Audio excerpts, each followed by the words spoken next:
یہ سوال ہے جی عورتوں کے متعلق ان کے پردے کے حوالے سے. میں چاہتا ہوں بتا دیجیے گا کہ دینی لحاظ سے کیا چیز ہے جو اللہ کو مطلوب ہے، لازم ہے. اور عام طور پہ ہم یہ دیکھتے ہیں کہ وہ خواتین جو مذہب سے محبت بھی رکھتی ہیں لیکن ایک مذہبی تصورات جو پردے اور برقعے اور ان کا بتایا جاتا ہے اس پہ عمل بھی نہیں کر سکتے. عملی زندگی میں تو گلٹ کانشیسنس بھی ہوتی ہے. قرآن کی کیا ہدایت ہے، لازم کیا ہے خواتین کے حوالے سے یہ جو بیان کیا جاتا ہے حجاب اور پردے کے حوالے سے؟ میں نے تو اس موضوع پر بہت گفتگویں کی ہیں اور پہلے اجمالی جوابات برسوں دیے ہیں. پھر جب یہ اندازہ ہوا کہ لوگ اس پورے استدلال یا ریزننگ کو نہیں سمجھ پا رہے تو اب جو اعتراضات کی سیریز ہے اس میں کئی نشستوں میں اس پر گفتگو کی ہے. قرآن مجید کیسے بیان کرتا ہے، حدیث میں کیا باتیں بیان ہوئی ہیں، بہت تفصیل سے میں نے اس سب کا تجزیہ اور تحلیل کر دی ہے.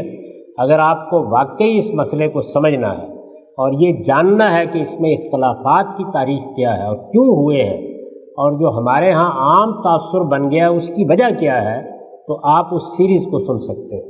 اس سے وہ تمام سوالات جو پیدا ہوتے ہیں، اس لیے کہ میں ایک جواب دوں گا تو ظاہر ہے کچھ جوابات آپ کو دوسری جگہوں سے بھی ملیں گے، تو ان میں جو تضاد محسوس ہوتا ہے اس کو اگر آپ واقعی سمجھنا چاہتے ہیں تو میری درخواست ہے کہ اس کو سن لیجیے. اس میں بہت تفصیل سے میں نے انالیسس کر دیا ہے، بتا دیا ہے. مختصر جواب دے رہا ہوں اور وہ یہ ہے کہ اللہ تعالیٰ نے قرآن مجید کی سورہ نور میں ہمیں یہ بتایا ہے کہ اللہ کے پیش نظر یہ ہے کہ تمہارے جنسی معاملات میں بھی آخری درجے کی پاکیزگی رہے.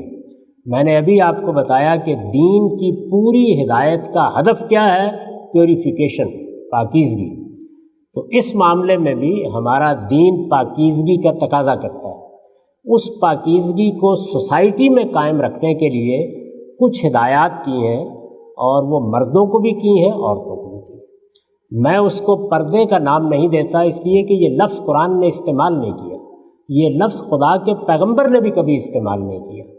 جو صحیح تعبیر ہے وہ یہ ہے کہ مرد و زن کے اختلاط یا ملنے جلنے کے آداب بتائیں، ایٹیکیٹس بتائیں کہ اگر مردوں کو عورتوں کے پاس جانا ہے، ملنا ہے، کام کے موقعوں پر ملنا ہے تو کیا آداب ہیں جن کا لحاظ رکھنا چاہیے. تو اس میں دو باتیں تو وہ ہے کہ جو مرد عورت دونوں کو کہیں، یعنی ایک یہ کہ دونوں اپنی نگاہوں میں پستی پیدا کریں، حیا پیدا کریں. نگاہوں کی پستی کا مطلب یہ نہیں ہوتا کہ آپ نگاہیں نیچی کریں اور ٹھوکر کھا کے گر جائیں. اس کا مطلب یہ ہے کہ نگاہیں تاڑنے والی نہیں ہونی چاہیے، خط و خال کا جائزہ لینے والی نہیں ہونی چاہیے. یہ بات مردوں کو بھی کہی ہے، عورتوں کو بھی کہی، دونوں کو کہی اور بالکل یکساں الفاظ میں کہی ہے اگر آپ قرآن مجید کو سورہ نور میں نکال کے دیکھیں. دوسری بات یہ فرمائی ہے کہ شرمگاہوں کی حفاظت کریں.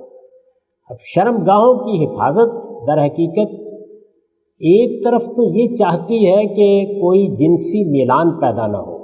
اللہ نے جس دائرے میں جنسی تعلقات کو جائز رکھا ہے انسان اس کے باہر منہ مارنے کی کوشش نہ کرے. اور دوسری جانب وہ یہ چاہتی ہے کہ مرد ہوں یا عورتیں وہ اپنے لباس کے بارے میں احتیاط کریں. اب لباس کے معاملے میں ایسی احتیاط کہ جو شرمگاہوں کو ڈھانپنے والا ہو، جو حجاب پیدا کرتا ہو ان کے اندر، جو نگاہوں کو آوارہ نہ ہونے دے. تو اس کو قرآن مجید نے مردوں کے لیے بھی لازم کیا ہے، عورتوں کے لیے بھی لازم کیا ہے، یعنی کوئی فرق نہیں کیا، یکساں الفاظ استعمال کیے ہیں. ان یحفظوا فروجہم ان یحفظن فروجہن، یعنی وہ بھی اپنی شرمگاہوں کی حفاظت کریں، اپنے لباس کے بارے میں محتاط رہیں، مرد بھی عورتیں بھی. اور تیسری بات ہے جو اصل میں صرف عورتوں کو کہی ہے اور وہ یہ ہے کہ وہ چونکہ اس کی شائق ہوتی ہیں کہ وہ آرائش کریں، زیب و زینت کریں، تقریبات میں بھی، عام حالات میں بھی، تو اگر انہوں نے کوئی غیر معمولی زیب و زینت کیا ہوا ہے تو اس کی نمائش نہ کریں. یعنی یہ تین باتیں ہیں جو قرآن مجید میں بہت اجمال سے میں عرض کر رہا ہوں کیونکہ اس کا وقت نہیں ہے کہ تفصیل کی جائے، یہ فرمائی. ان کو آپ چاہیں تو پردے کا نام دے لیں، چاہیں تو حجاب کا نام دے لیں. میں نے جو اپنی کتاب میزان میں ان کے لیے عنوان قائم کیا وہ وہی ہے کہ عورتوں اور مردوں کے ملنے جلنے کے آداب، ان ایٹیکیٹس کا خیال رکھنا چاہیے.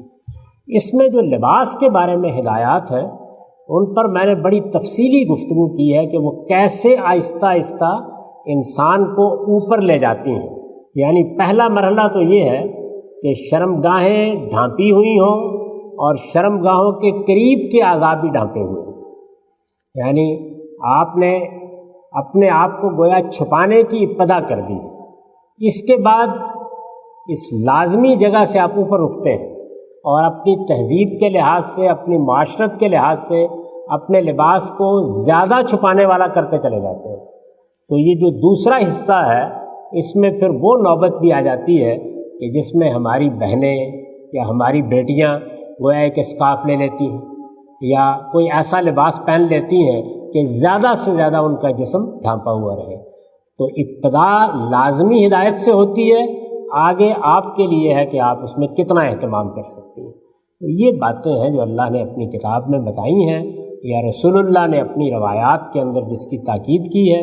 ان کے علاوہ یہ برقع اور یہ چہرہ ڈھانپنا اور یہ اس طرح کے کوئی ایک بال نظر نہ آئے اور پالکی میں بیٹھ کے جانا، یہ ہمارا قدیم کلچر تھا، بڑی حد تک ختم ہو گیا ہے، اور ہو سکتا ہے کہ کچھ کہیں باقی ہو تو وہ بھی ختم ہو جائے۔ دین کی ہدایت اتنی ہے جتنی میں نے بیان کر دی۔